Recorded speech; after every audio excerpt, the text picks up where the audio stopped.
El bosque de las memorias perdidas. Era medianoche cuando el primer árbol empezó a sangrar.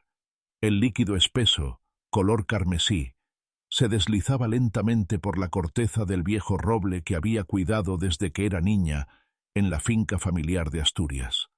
El aroma metálico inundó mis fosas nasales mientras el viento susurraba entre las ramas, llevando consigo voces que no debían existir. Había heredado la propiedad de mi abuela Esperanza apenas 3 meses atrás, junto con todas sus supersticiones sobre el bosque que no olvida. Durante décadas, los lugareños habían evitado adentrarse en aquellas tierras después del anochecer, murmurando historias sobre un lugar donde los recuerdos toman forma física y los árboles devuelven lo que se creía perdido para siempre. La casa de piedra, construida en el siglo XVIII, se alzaba en el centro de 200 hectáreas de bosque atlántico. Robles centenarios, castaños y hayas formaban un manto verde impenetrable que se extendía hasta donde alcanzaba la vista. Según mi abuela, cada árbol guardaba la memoria de quienes habían caminado bajo sus ramas, y el más antiguo de todos, un roble que llamaba el Guardián, tenía el poder de materializar los recuerdos más dolorosos. Cuando era pequeña, la abuela Esperanza solía llevarme hasta el claro donde se alzaba el Guardián, un coloso de tronco hueco que parecía observarnos con ojos invisibles.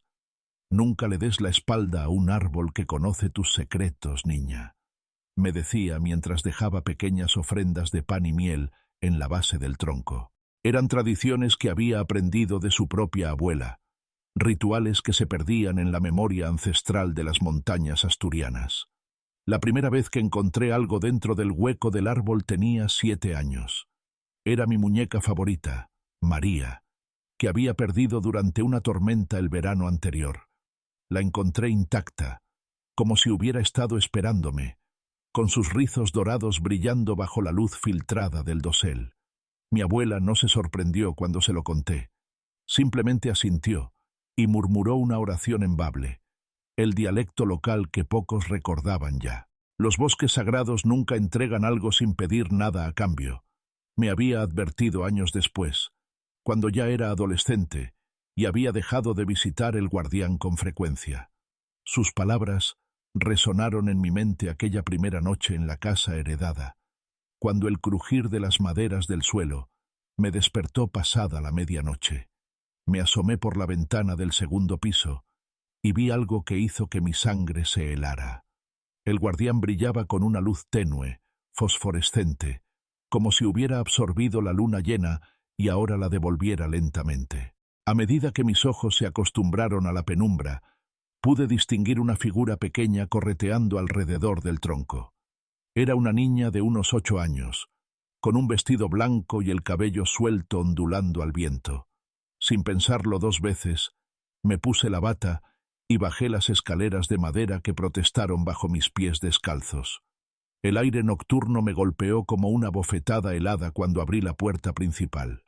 La hierba estaba húmeda por el rocío y se adhería a mis pies mientras me dirigía hacia el bosque, guiada por una fuerza invisible que no podía explicar. Cuando llegué al claro, la niña había desaparecido, pero algo más había ocupado su lugar. Dentro del hueco del Guardián, perfectamente conservado como si acabaran de dejarlo allí, estaba el diario que había perdido cuando tenía 12 años. Las páginas amarillentas contenían mis secretos de adolescente, mis primeros amores no correspondidos y los miedos que nunca me atreví a confesar ni a mi abuela. Tomé el diario con manos temblorosas y lo abrí por una página al azar. Mi propia letra, aún inmadura, relataba el día que encontré a mi abuela hablando con alguien invisible en el bosque, prometiendo cuidar el pacto hasta que llegara la siguiente guardiana. Las palabras parecían cobrar vida bajo la luz lunar, y pude jurar que la tinta se movía como si acabara de ser escrita. Durante las siguientes semanas, el Guardián continuó devolviendo objetos de mi pasado.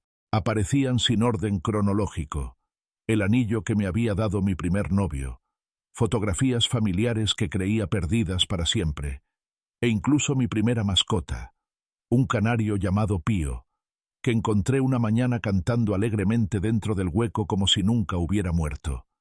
Cada hallazgo venía acompañado de sueños cada vez más vívidos. Mi abuela aparecía en ellos, joven y hermosa, caminando por el bosque de la mano de una mujer mayor que llevaba ropas del siglo XIX. Ambas se dirigían hacia el guardián, mientras susurraban en un idioma que sonaba como una mezcla de latín y bable. Las imágenes eran tan claras que al despertar podía sentir el aroma de las flores silvestres y oír el murmullo del arroyo que atravesaba el bosque. Una noche de luna nueva, los sueños se intensificaron hasta convertirse en algo más parecido a una visión. Vi generaciones enteras de mujeres de mi familia acudiendo al guardián, cada una heredando la responsabilidad de alimentar al bosque con sus recuerdos más preciados. Era un pacto ancestral. El árbol preservaba la memoria familiar a cambio de que cada guardiana le entregara voluntariamente sus vivencias más intensas. Desperté con la certeza de que mi abuela no había muerto por causas naturales.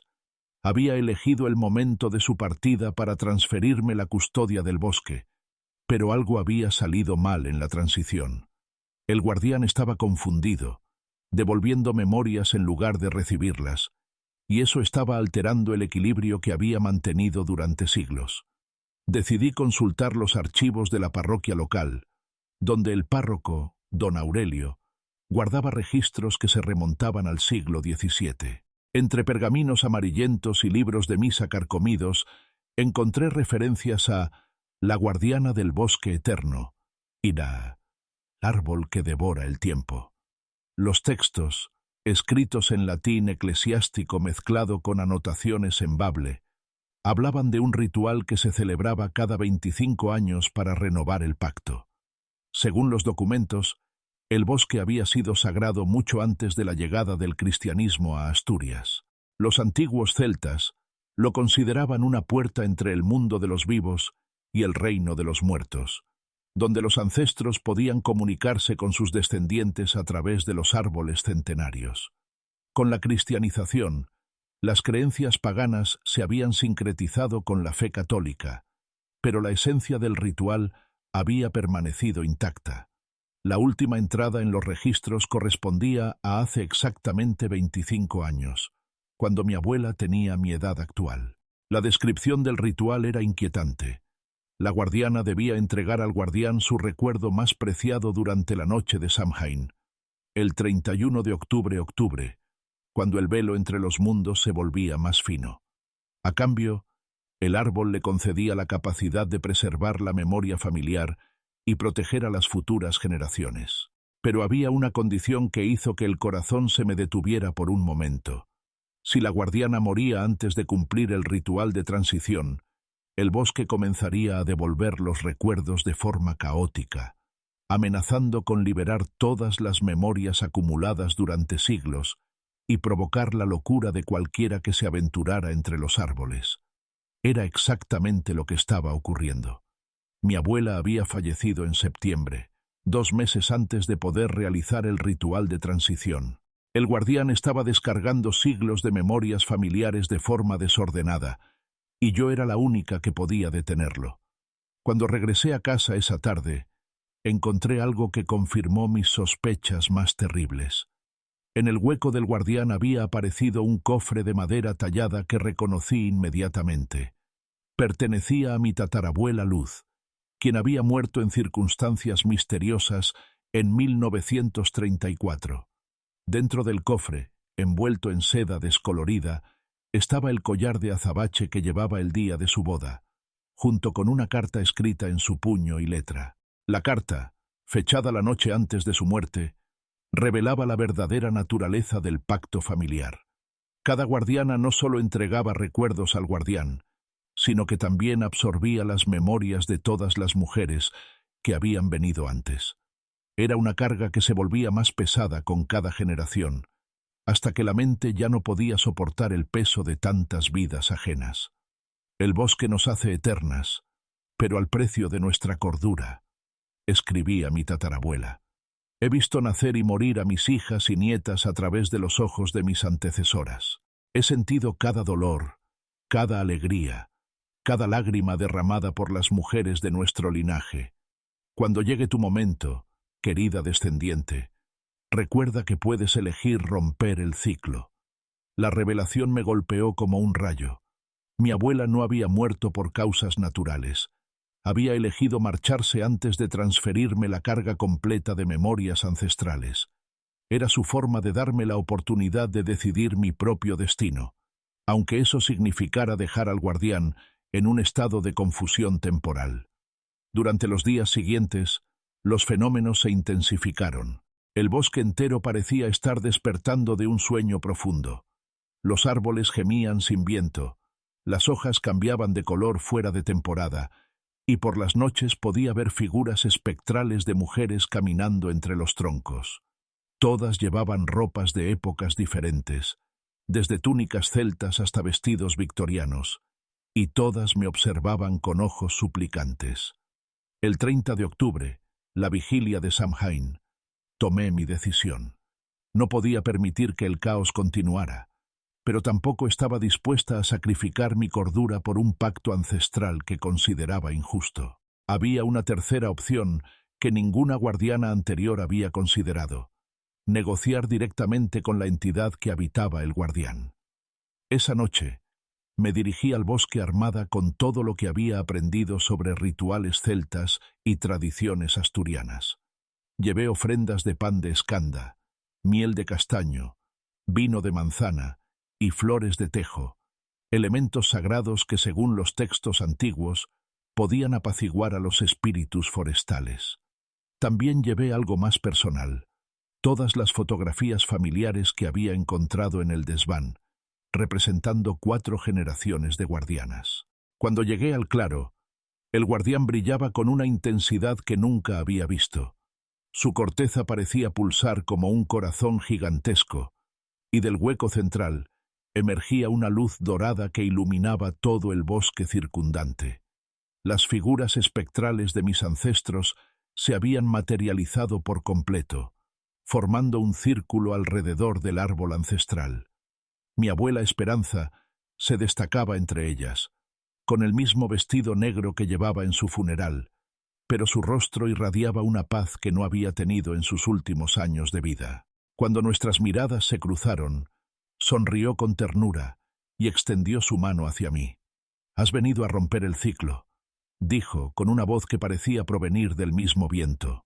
Era lo que esperábamos. El guardián ha crecido demasiado. Se ha vuelto glotón de memorias. Ya no protege nuestros recuerdos. Los devora hasta que no queda nada de nosotras. Me acerqué al tronco hueco y coloqué mis manos sobre la corteza rugosa. Inmediatamente, una avalancha de imágenes inundó mi mente. Vi a la primera guardiana, una sacerdotisa celta que había sellado un pacto con el espíritu del roble para proteger a su tribu de una plaga que devastaba la región. Vi a sus descendientes adaptando el ritual a medida que cambiaban las épocas, desde la romanización hasta la cristianización, desde las guerras medievales hasta la guerra civil española. Pero también vi algo más. El guardián no era malévolo por naturaleza. Era una entidad anciana y solitaria, que había comenzado recolectando recuerdos para preservar la historia humana, pero que con el tiempo había desarrollado una adicción a las emociones contenidas en las memorias. Cada generación de guardianas había alimentado esa adicción sin darse cuenta, hasta que el árbol ya no podía distinguir entre proteger y consumir. «Puedo ofrecerte algo diferente», le dije al guardián, proyectando mis pensamientos directamente hacia la conciencia que habitaba en el roble. «En lugar de devorar las memorias de una sola familia, puedes convertirte en guardián de todo el bosque. Los excursionistas, los investigadores, los amantes de la naturaleza que vengan aquí dejarán voluntariamente pequeños recuerdos felices. Tendrás variedad, pero sin la carga de consumir vidas enteras». El árbol se estremeció, y por un momento temí haber cometido un error. Pero entonces, las luces que emanaban del tronco cambiaron de dorado a verde esmeralda, un color que asocié inmediatamente con la sanación y el crecimiento renovado. Los espíritus de mis ancestras comenzaron a desvanecerse uno por uno, pero no como si fueran destruidas, sino como si finalmente encontraran paz. Mi abuela fue la última en marcharse, y antes de hacerlo, me susurró al oído: «El bosque recordará tu bondad, nieta». Ha liberado a generaciones de mujeres que creían que el sacrificio era la única opción. Cuando el último espectro desapareció, el guardián comenzó a transformarse. Su corteza se volvió más suave, su follaje más frondoso, y del hueco central brotó un manantial de agua cristalina que no había existido antes. Era como si el árbol hubiera expulsado siglos de dolor acumulado y pudiera respirar libremente por primera vez en mucho tiempo. Los días siguientes al ritual trajeron cambios extraordinarios. El bosque entero parecía más vibrante, más acogedor.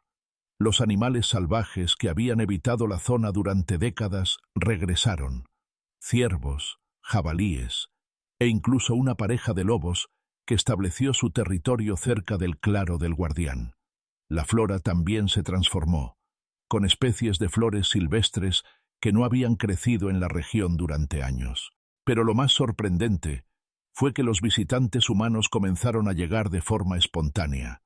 Senderistas que habían perdido el rumbo encontraban el sendero hacia mi propiedad como guiados por una fuerza invisible.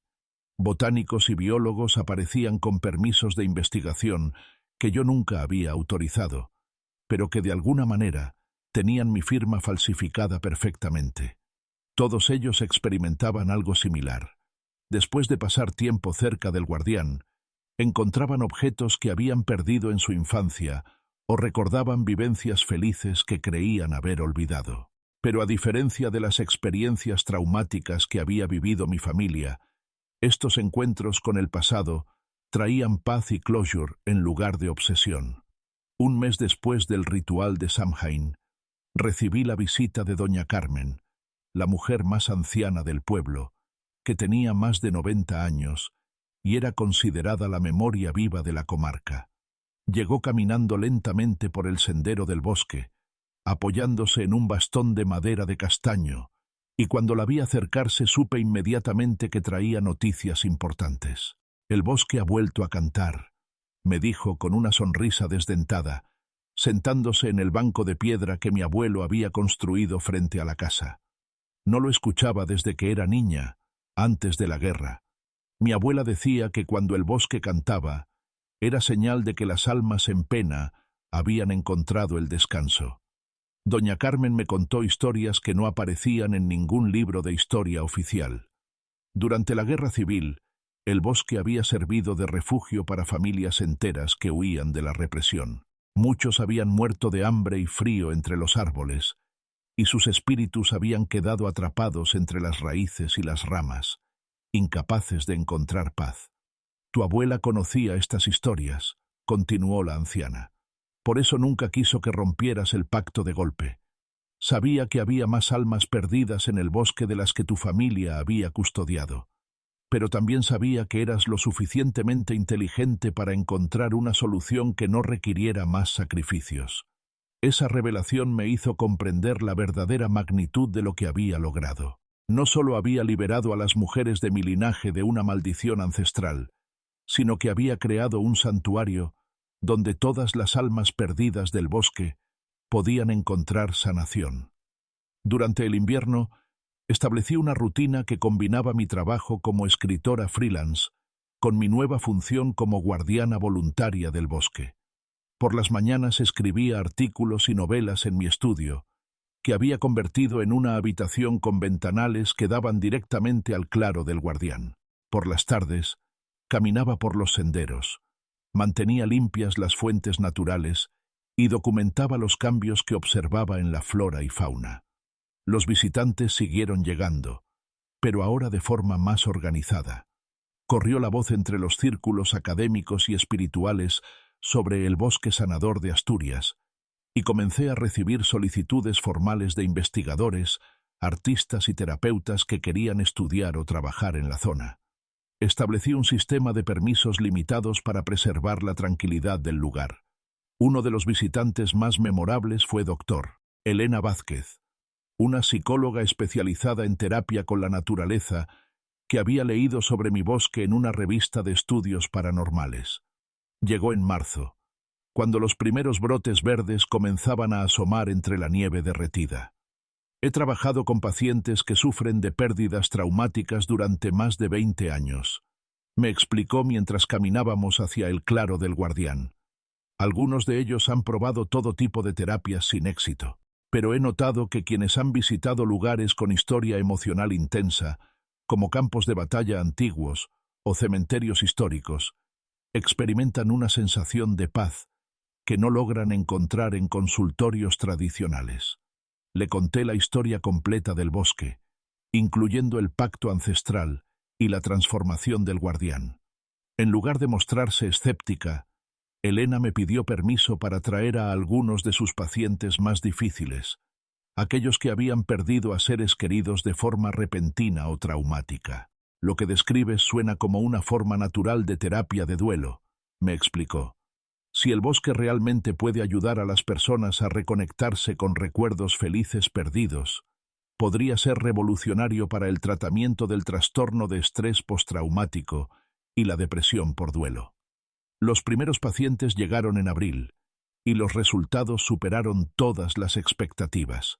María, una mujer de 40 años que había perdido a su hijo en un accidente de tráfico, encontró en el hueco del Guardián un pequeño coche de juguete idéntico al que solía usar su hijo para jugar. Cuando lo tocó, en lugar de dolor, sintió una oleada de recuerdos felices. Las tardes de verano construyendo pistas de carreras en el jardín, las risas durante los baños, los cuentos antes de dormir. Carlos, un veterano de guerra que sufría pesadillas recurrentes, descubrió entre las raíces del árbol una carta que había escrito a su novia cuando tenía 20 años, antes de ser enviado al servicio militar. La carta contenía todas sus esperanzas y sueños para el futuro, recordándole que había sido una persona capaz de amar y soñar antes de que la guerra lo cambiara. Los casos se multiplicaron, y pronto tuve que establecer una lista de espera. El doctor Vázquez documentó cada sesión, creando lo que eventualmente se convertiría en la primera investigación científica sobre terapia de memoria, asistida por entornos ancestrales. Pero no todo fueron éxitos. En mayo llegó un visitante que casi provoca un desastre.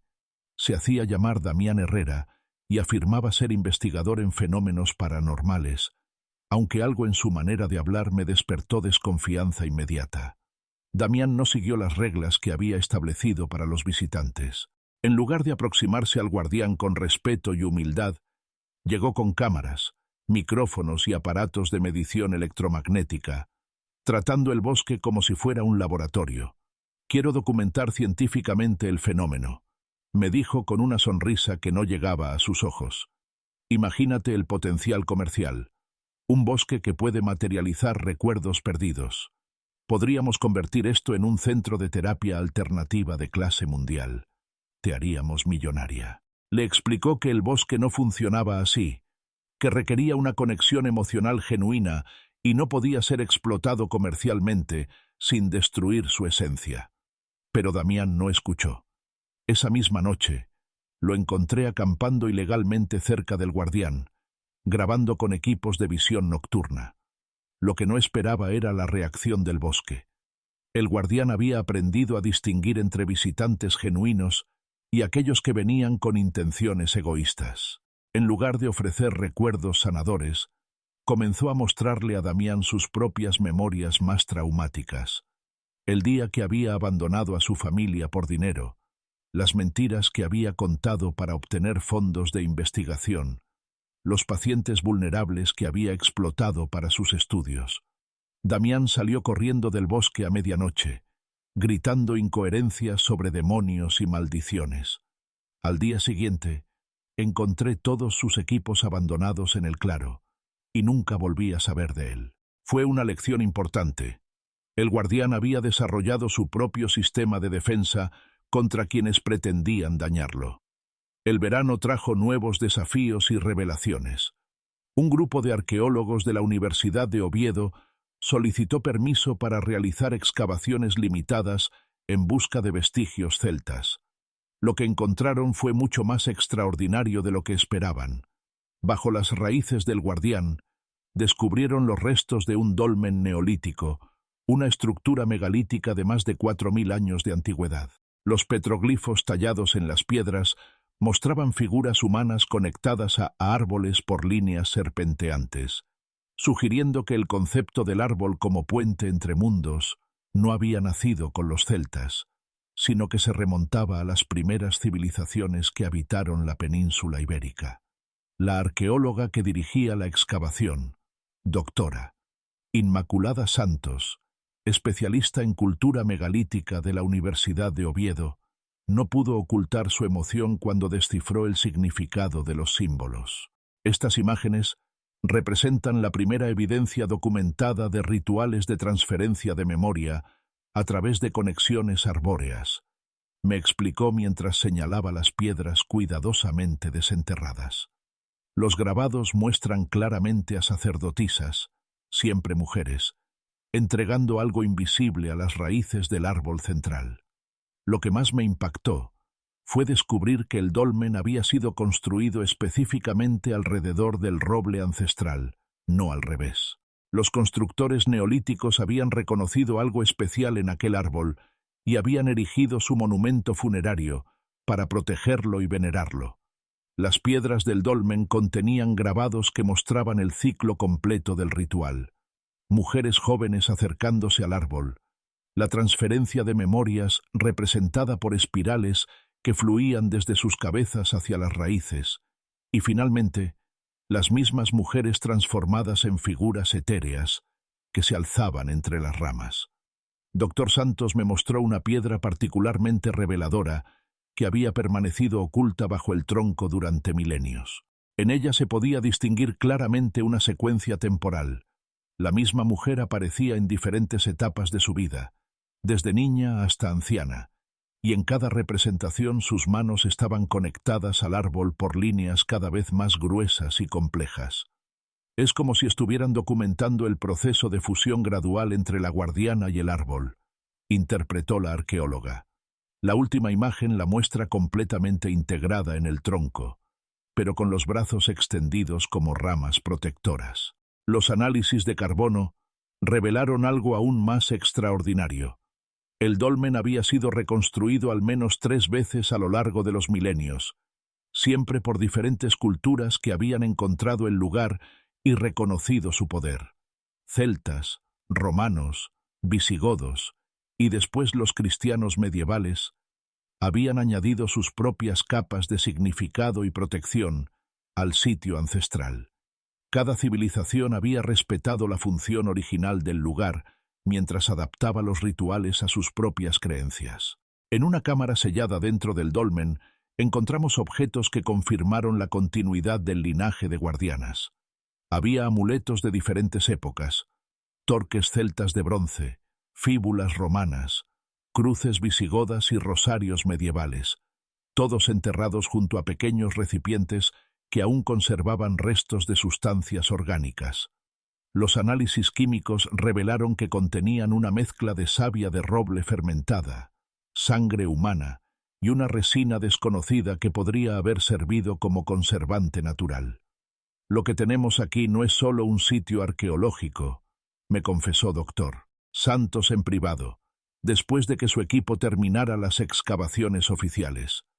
Es la evidencia física de un linaje ininterrumpido que se remonta a la prehistoria. Tu familia no son simplemente guardianas, son las descendientes directas de una tradición chamánica que sobrevivió a la romanización, la cristianización y todas las transformaciones culturales de Europa occidental.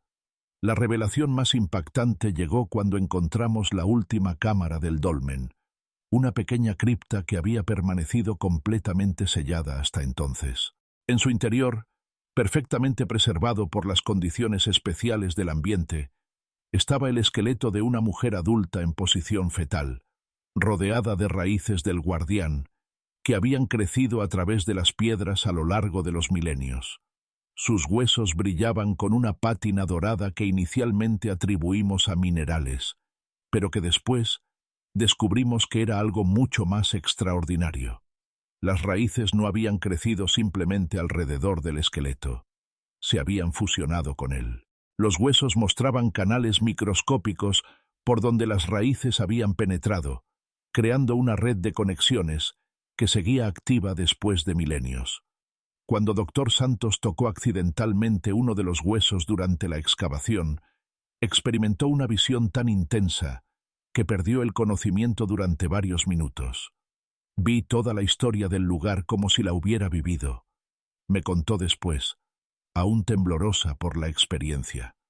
Vi a la primera guardiana, una sacerdotisa neolítica que se ofreció voluntariamente para fusionarse con el árbol cuando una gran sequía amenazaba con destruir su pueblo. Vi cómo su sacrificio creó una fuente de agua subterránea que salvó a la comunidad y cómo su conciencia quedó unida al árbol para guiar a las futuras generaciones.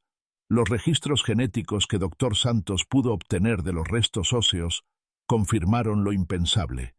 Yo era descendiente directa de aquella primera guardiana.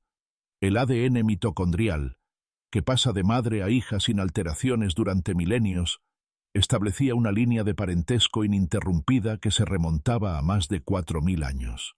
No era solo la heredera de una tradición, era literalmente la descendiente de la mujer que había iniciado todo. Esta revelación cambió completamente mi comprensión de lo que había ocurrido durante el ritual de Samhain. No había negociado con una entidad extraña. Había restablecido la comunicación con mi propia antepasada ancestral. El guardián no era un ser independiente que había desarrollado adicción a los recuerdos. Era la manifestación física de la conciencia colectiva de todas las mujeres de mi linaje que habían elegido fusionarse con el árbol a lo largo de los milenios. La transformación que había experimentado el bosque no había sido una reforma del pacto ancestral, sino un retorno a su propósito original. La primera guardiana había creado el vínculo para proteger y sanar, no para consumir. Las distorsiones habían surgido cuando las guardianas posteriores, influenciadas por religiones patriarcales que consideraban el sacrificio como virtud, habían malinterpretado el ritual original transformándolo en una ofrenda forzada en lugar de una comunión voluntaria. Dr. Santos y yo decidimos mantener en secreto los detalles más extraordinarios de nuestros descubrimientos. Publicamos un informe académico que documentaba la existencia del dolmen y los petroglifos, pero omitimos cualquier referencia a los fenómenos paranormales o a la continuidad del linaje de guardianas. El mundo científico no estaba preparado para aceptar evidencias de conciencias ancestrales activas o de fusiones sobrenaturales entre humanos y árboles. Sin embargo, la información que habíamos desenterrado me ayudó a comprender completamente mi nuevo papel. Ya no era simplemente la guardiana de un bosque mágico, era la última representante viviente de una tradición chamánica que había protegido la región durante más de 4000 años. Mi responsabilidad no era mantener un pacto, sino continuar la obra de sanación que había iniciado mi antepasada prehistórica. Los meses siguientes trajeron una comprensión más profunda de las capacidades que había heredado. Podía sentir la presencia de visitantes desde el momento en que pisaban los límites del bosque. Sabía instintivamente quiénes venían buscando sanación genuina y quiénes tenían intenciones egoístas. El guardián ya no necesitaba defenderse de forma dramática. Mi presencia había restaurado su capacidad para discernir y filtrar las energías que se acercaban. Establecí un pequeño centro de retiro en la casa familiar, donde personas que habían perdido seres queridos podían pasar unos días en contacto directo con el bosque sanador. No cobraba por los servicios. Las donaciones voluntarias eran suficientes para mantener el lugar y seguir investigando las tradiciones ancestrales que había heredado. Los resultados siguieron siendo extraordinarios. Personas que llegaban devastadas por el duelo se marchaban habiendo encontrado paz y un sentido renovado de conexión con sus recuerdos más preciados. Una noche de primavera, exactamente un año después del ritual de Samhain que había transformado todo, tuve la última visión importante. Vi el futuro del bosque, generaciones de guardianas que vendrían después de mí, no como prisioneras de un pacto ancestral, sino como herederas voluntarias de una sabiduría que el mundo moderno había olvidado. Vi centros de sanación natural establecidos por todo el norte de España, conectados en una red de bosques sagrados donde las personas podrían reencontrarse con sus raíces ancestrales y sanar traumas que la medicina convencional no podía tocar. Pero la visión también me mostró una advertencia. El conocimiento que custodiaba era poderoso y podía ser malinterpretado o explotado si caía en manos equivocadas. Mi responsabilidad no era solo sanar a quienes venían buscando ayuda, sino también proteger la tradición de quienes pretendían comercializarla o distorsionarla para beneficio personal. Esa misma noche, tomé la decisión final que definiría el resto de mi vida. Cuando llegara mi momento de elegir sucesora, no sería necesariamente mi hija biológica, si la tenía, sino la persona que demostrara tener el corazón y la sabiduría necesarios para continuar la tradición de forma pura. El linaje sanguíneo había sido importante durante milenios, pero había llegado el momento de evolucionar hacia algo más universal. El bosque de las memorias perdidas había encontrado su verdadero propósito, no solo preservar el pasado, sino plantar las semillas de un futuro donde la sanación ancestral pudiera florecer en armonía con el mundo moderno. Y yo, la última guardiana de sangre antigua, sería la primera de una nueva generación de protectoras elegidas por vocación en lugar de por herencia. Los árboles susurraban su aprobación cada noche, y en sus voces ancestrales podía escuchar el eco de miles de años de sabiduría femenina que finalmente había encontrado la forma de trascender las limitaciones del pasado para abrazar las posibilidades infinitas del presente. El bosque había dejado de ser una prisión de memorias para convertirse en un jardín donde crecía la esperanza, alimentado por las raíces más profundas de la humanidad.